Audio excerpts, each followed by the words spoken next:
Pesquisas realizadas pela Embrapa do Estado de Minas Gerais estão desenvolvendo estratégias que promovem a estabilidade de produção na agricultura de sequeiro, que é realizada sem nenhum tipo de irrigação.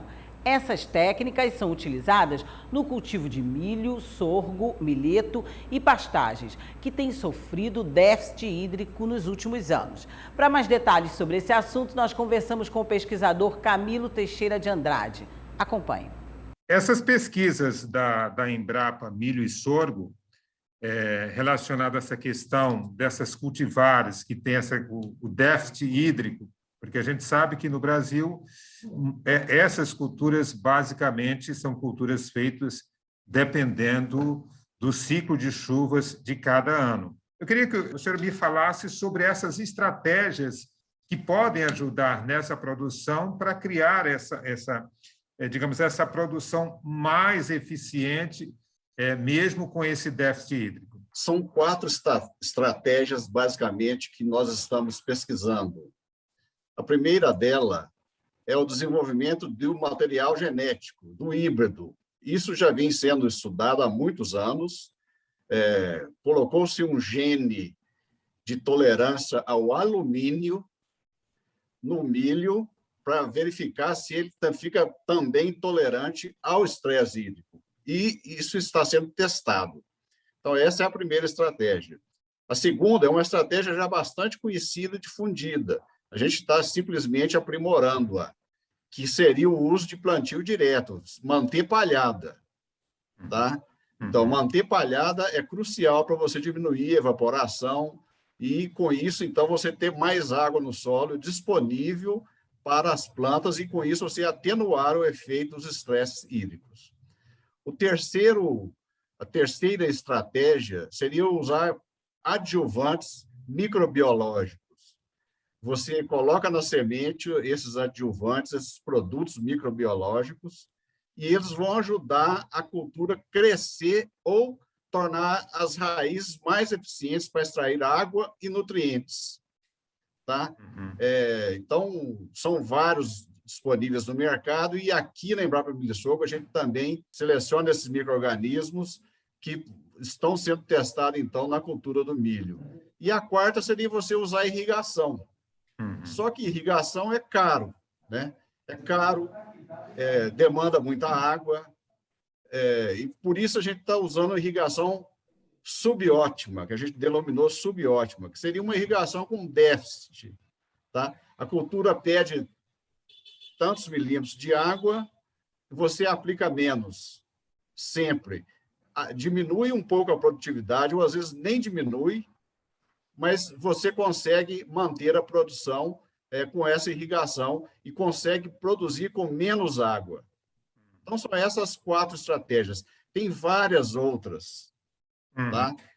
Essa estratégia, por exemplo, que é o uso da lavoura com a pecuária, essa junção, esse mix também pode dar certo? Pode dar certo. Chama-se integração lavoura-pecuária porque se coloca algumas gramíneas junto com a cultura do milho para que você tenha mais palhada. Ao final, quando você colhe o milho, você tem palhada. Aí o produtor tem a opção de ou colocar gado ou ele deixar a palhada. Para aqueles que são produtores de grãos, é muito mais estratégico ele deixar a palhada. Tá? Para aqueles que precisam alimentar o gado, então eles soltam o gado ao colher o milho, daí algum tempo você já tem a pastagem disponível para o gado pastar.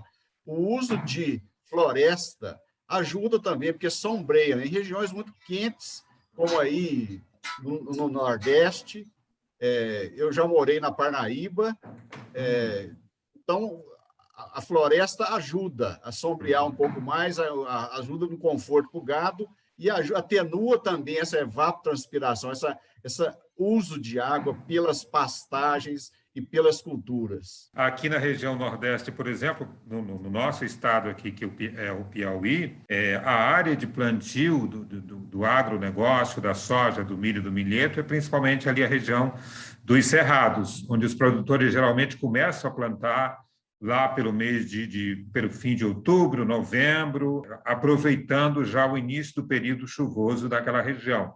Mas tem sempre aquelas janelas que acabam interferindo no resultado da produção.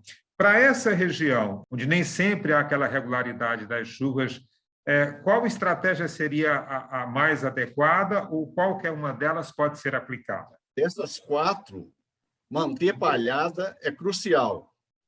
Usar um híbrido que tenha alguma tolerância ao estresse hídrico, já existem híbridos comerciais, nós estamos desenvolvendo o nosso, que já tem alguma tolerância ao estresse hídrico. Tá? Agora, eu não sei se é exatamente na região do Cerrado, mas o Piauí tem muita água subterrânea, eu lembro do Gurgueia. Tá? Então, irrigar é uma outra excelente opção. O uso desses micro-organismos vai se tornar generalizado, tá? Ajuda muito. Tudo que o produtor fizer para crescer a raiz da cultura, ajuda. Então, ele tem que cuidar de corrigir o perfil do solo. E eu já estou fugindo do escopo da pesquisa específica nossa, mas ele tem que corrigir o perfil do solo, para essas raízes crescerem. Usar o adjuvante, que já torna elas mais eficientes. Usar palhada, fazer integração lavoura-pecuária para ter mais palhada. E, em último caso, irrigar. Tá? E como tem muita água subterrânea, precisa explorar esse potencial de irrigação que o Piauí tem, que é maravilhoso. Eu percebo também que nessas estratégias da pesquisa também há preocupação com a preservação dessas áreas, a preservação do meio ambiente. Né? Correto.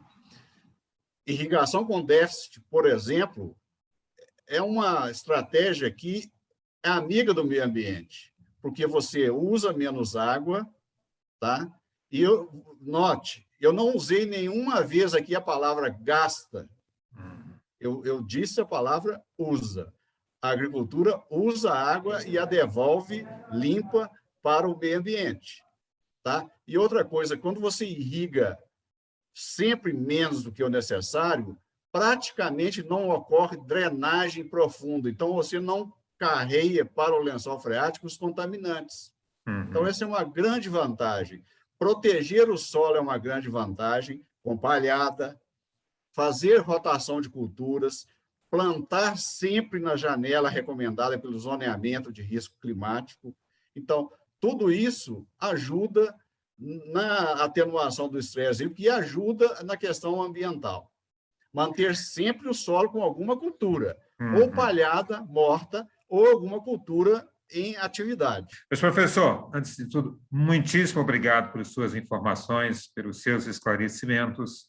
Nos ajuda muito e, claro, é uma pesquisa importante para a agricultura, para o agronegócio e, principalmente, nessas regiões onde há essa questão do estresse hídrico. Eu muito obrigado por sua disponibilidade, por suas informações. Muito obrigado pela oportunidade de falar com vocês e com o público daí do Piauí.